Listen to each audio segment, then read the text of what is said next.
Alors, ici, nous allons corriger l'exercice que je vous ai donné dans la feuille de consigne pour réviser le chapitre, le chapitre sur les tangentes et nombres dérivés, la partie sans le taux d'accroissement. Alors, on vous propose la courbe d'une fonction et on vous parle de tangente. Donc, on vous parle de la droite BD. Donc, la droite BD, c'est celle-ci. On vous dit que c'est la tangente au niveau du point B. Et on vous dit aussi que les tangentes au point A et E, donc à ce niveau-là et à ce niveau-là, on vous dit que les tangentes sont parallèles à l'axe des abscisses. Alors, je vous rappelle que lorsque nous sommes au niveau d'un sommet, on aura toujours des tangentes qui sont parallèles à l'axe des abscisses. Donc si on voulait tracer la tangente au niveau du point A, eh bien on aurait quelque chose comme ça. Et la tangente au niveau du point E, on aurait également une tangente comme ça. Alors ensuite, on vous demande de déterminer la valeur de f' de 2. Alors, f' de 2, c'est donc le coefficient directeur de la tangente au point d'abscisse 2.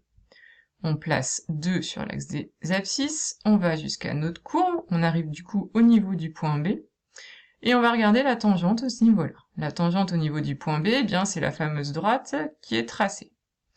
On vous dit que cette droite, elle s'appelle BD, donc elle passe par les points B et D.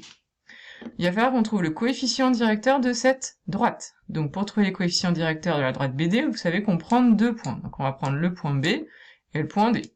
On aurait pu en prendre 2 autres, mais tant qu'à faire, autant prendre les points dont on est certain. Pour aller du point B au point D, on descend de 1, 2, 3, 4, 5, et on avance de 1, 2. Alors là, j'allais me tromper, puisque j'ai dit qu'on descendait de 5, mais j'ai fait une belle bêtise. J'ai pas fait attention aux graduations. Alors le point B, attention, c'est 14, ici. Donc il est au niveau du 14, le B, alors que c'est écrit ici, hein. Et le point D, il est au niveau du moins 10. Alors, pour aller de B jusqu'à là, on va descendre de 24, en fait. Je me suis trompée, hein, on passe de plus 14 à moins 10, donc on descend de 24. Donc on va faire moins 24.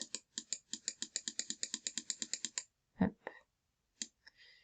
On descend de 24 et on avance de 2. Là, par contre, il n'y a pas de problème au niveau des graduations sur l'axe des abscisses. Donc faites attention aux graduations. Bon, c'est pas terrible ce que je suis en train de faire. Donc on descend de 24, on avance de 2. Donc f' de 2,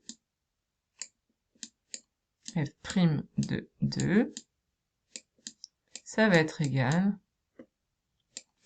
à moins 24 sur 2, c'est-à-dire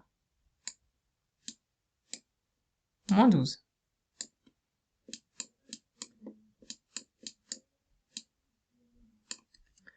Ensuite, f' de 0. f' de 0, ça va être le coefficient directeur de la tangente en 0. On place 0 sur l'axe des abscisses, on monte jusqu'à la courbe, on arrive ici. Et donc la tangente, je vous rappelle que c'est une tangente qui va être parallèle à l'axe des abscisses. Elle n'était pas tracée, mais je vous avais expliqué qu'elle allait être comme ça. Donc f' de 0, ça va être le coefficient directeur de cette tangente. Eh bien, vous savez que lorsque une droite est parallèle à l'axe des abscisses, eh bien son coefficient directeur vaut 0. Donc f' de 0, eh bien, il n'y a pas grand-chose à faire, c'est 0. De même, hein, si on vous avait demandé f' de 4, alors c'est pas demandé, mais si on vous avait demandé f' de 4, donc 1, 2, 3, 4, on arrive au niveau du point E, f' de 4 serait encore été 0, puisque la tangente au niveau du point E est parallèle à l'axe des abscisses. Mais on vous le demande pas. Question 2, ça va être l'inverse. On vous dit que f' de 5 vaut 15, donc ici on vous donne le nombre dérivé. Et on vous demande de tracer la tangente au point d'abscisse 5. Alors, la tangente au point d'abscisse 5, déjà, donc on place 5 sur l'axe des abscisses, on va jusqu'à notre courbe, on sait que la tangente au point d'abscisse 5, elle va être tangente au niveau de ma croix bleue. Maintenant, il me faut un deuxième point pour tracer une droite. Donc pour avoir un deuxième point, je vais utiliser mon coefficient directeur. Je sais que ma tangente, son coefficient directeur, c'est 15. 15, vous pouvez le transformer en 15 divisé par 1. Donc je pars de mon point et je fais mes déplacements. Je monte de 15. Alors attention à vos graduations, chaque fois quand on monte, c'est de 5 en 5. 5, 10, 15. Et j'avance de 1, donc j'arrive ici. Donc ma tangente, ça va être la droite qui passe par mes deux croix bleues. Alors là, je suis pas sûre de mon résultat.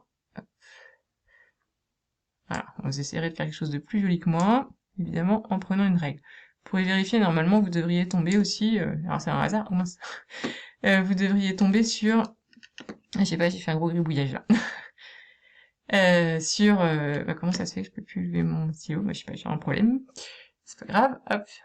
Alors maintenant, j'espère que vous avez compris, je suis désolée pour le dernier gribouillis.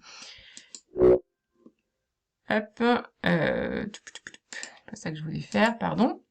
Alors, donc il nous reste la dernière question, déterminer une équation de la tangente par le calcul. Alors, l'équation de notre tangente,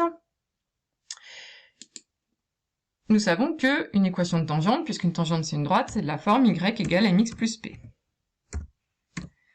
Maintenant, notre petit m, on le connaît. Notre petit m, c'est le coefficient directeur de notre tangente, et on sait, c'est écrit, je sais pas pourquoi ça me fait des petits m, c'est embêtant. Ça c'est un petit m, on sait que petit m, ça fait 15. Donc du coup, mon équation de droite, je simplifie un petit peu, ça fait y égale 15x plus p. Là, je suis en train de faire la dernière question. Il ne nous reste plus qu'à trouver petit p. Pour trouver petit p, vous savez qu'il va falloir qu'on utilise un point. Alors notre tangente, je vous rappelle qu'elle passe par ce point-là. Donc les coordonnées du point qu'on connaît de notre tangente, ben, ça va être 5, 5. Donc t passe par le point, je sais pas, je vais l'appeler f, puisqu'il n'y en a pas encore, le point f de coordonnées 5, 5.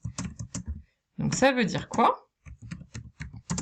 Ça veut donc dire que si je remplace mon y par le y de f, c'est-à-dire par 5, et mon x par le x de f, c'est-à-dire par 5, eh bien je vais obtenir une égalité. Donc,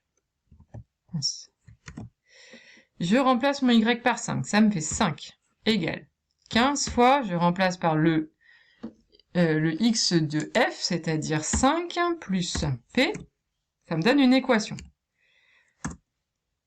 Je simplifie, ça me fait 5 égale, alors 15 fois 5, ça fait 75, plus p,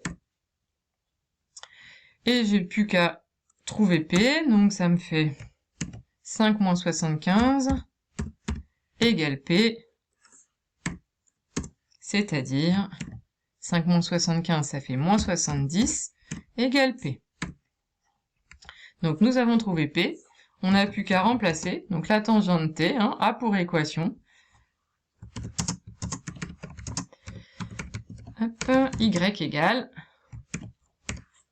nous avions déjà 15x plus p ici, donc 15x, et à la place de mettre plus p, eh bien on va mettre plus moins 70, ou moins 70 direct. Voilà, nous avons l'équation de notre tangente. Donc je rappelle, pour trouver une équation de tangente par le calcul, on sait que c'est une droite, donc c'est de la forme y égale mx plus p, son équation. Ensuite, on trouve le coefficient directeur grâce à f' de 5, puisque t, c'est la tangente en 5, donc on sait que f' de 5, c'est son coefficient directeur. Donc on remplace m par 15. Et enfin, on utilise un point. Le seul point qu'on connaisse, c'est le point d'abscisse 5 de notre courbe, donc c'était celui-ci, donc c'est 5, 5, c'est coordonnées. On obtient une équation, et on trouve p.